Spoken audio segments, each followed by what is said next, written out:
tickling me. It was tickling me. Trash.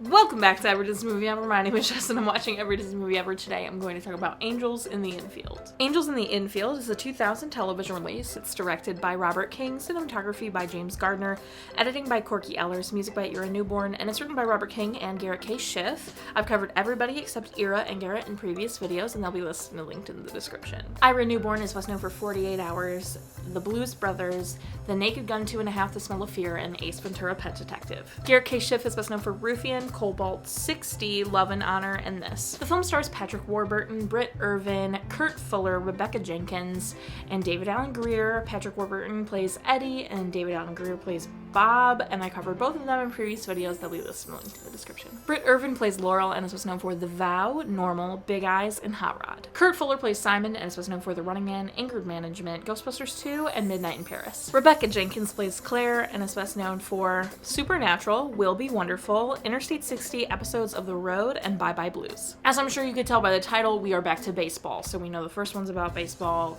the second one is about football, and this one is about baseball yet again. And this one, they did put a little bit of a spin on it. Her dad is a teammate. He's the pitcher. Well, Britt Irvin plays Laurel. She's the main character. Her dad is the pitcher for the Anaheim Angels. They've had a bad streak. He used to be really great, and then he choked on one thing, or he screwed up on one thing. I don't know. And now they are having a bad streak, and also he's a deadbeat dad. He just has never involved in her life, and except for when she was 6 or something, he used to be a good dad or something.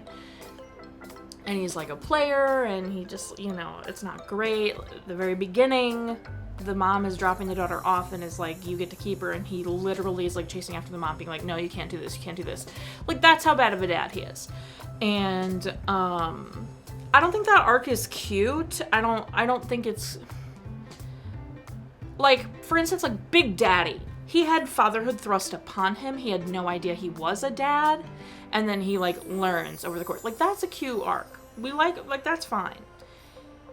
In this, he knew he was a dad. He used to be a good dad, and then became a bad dad, and is now we're supposed to buy into this cute arc where he stops being stupid and bad and becomes a good dad. That's gross.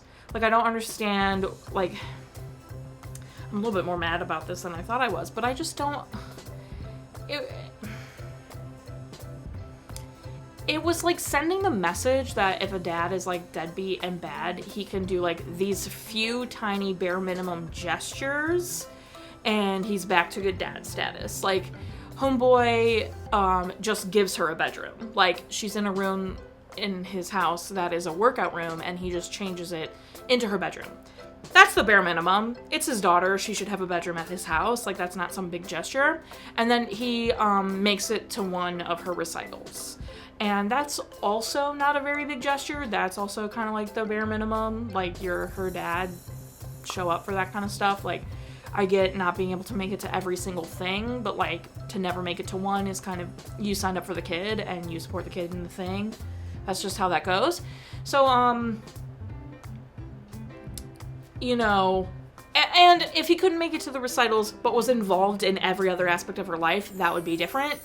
But literally he just at the very least, had to give her a bedroom and go to her recitals, and he wasn't even doing that kind of stuff. And it's we're supposed to celebrate that he does these things, and it's yes, of course, great, I'm glad you're learning, but it doesn't fix all the crap you did for 7+ years. So I'm very passionate about that, if you can't tell. I don't like this whole thing that society does on dads.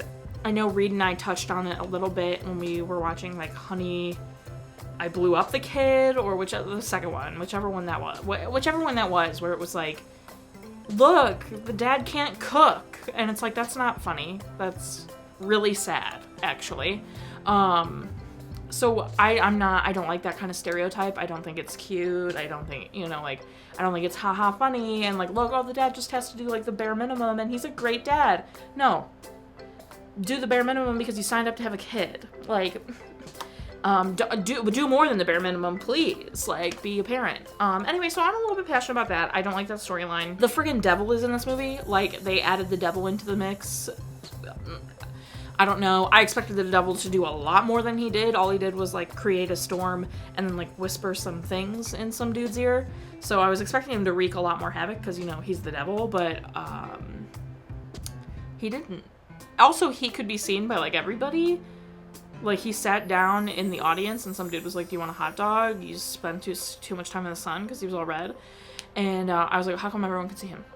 But then when he was like whispering stuff in the one batter's ear, no one could see him. So I did like that there were multiple storylines going on in this one instead of just like kind of just the one focal point of like Angels in the Infield. I liked that she had the whole like recital ballet drama. I liked that the mom and the dad, I did not like that they were getting back together after that. It was very stupid. But I liked that there was something else going on there. I liked that the Angels weren't good at baseball. That seemed stupid to me, but like I liked that there was more to the story. I just don't necessarily like the more that was there. I liked, though, that they were trying to beef up the story, make it a little bit more complicated, and have multiple things going on at the same time.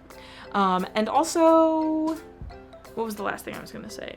Oh, the parents getting back together was gross. I hated that. However, when Bob says, when Eddie asks, are you my angel too? He says, no, yours is just arriving, and it's her mom. That was very sweet. However, I don't like that they get back together. I think that's very gross. There's, like, no reason for that. There's no build up to that. It's just like, ta-da, they're back together. That's everything I have for Angels in the Infield.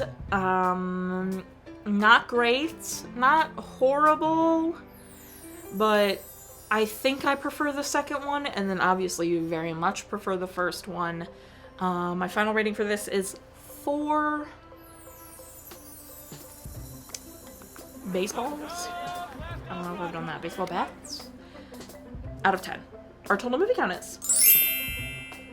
Our parent death toll and cry count are still the same. If you want to keep up with the movie I'm watching when, follow me on Instagram and Twitter. You'll find out movie I'm watching when.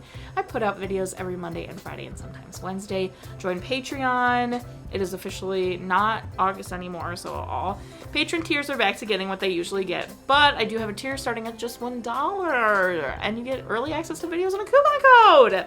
So head over there for real, okay? Buy merch. You can't get the 500th merch anymore. That is officially gone. But you could get this, which has a castle on the back and some cute little moment here. You get the Parent Death Toll merch. You get a lot going on over there. The Don't Be Blank About It merch is really good. So go buy merch. Okay. Until next time, comment, like, subscribe. But I'm not in charge of your life. You are, so you do. And don't be the devil about it. Do movie number 2.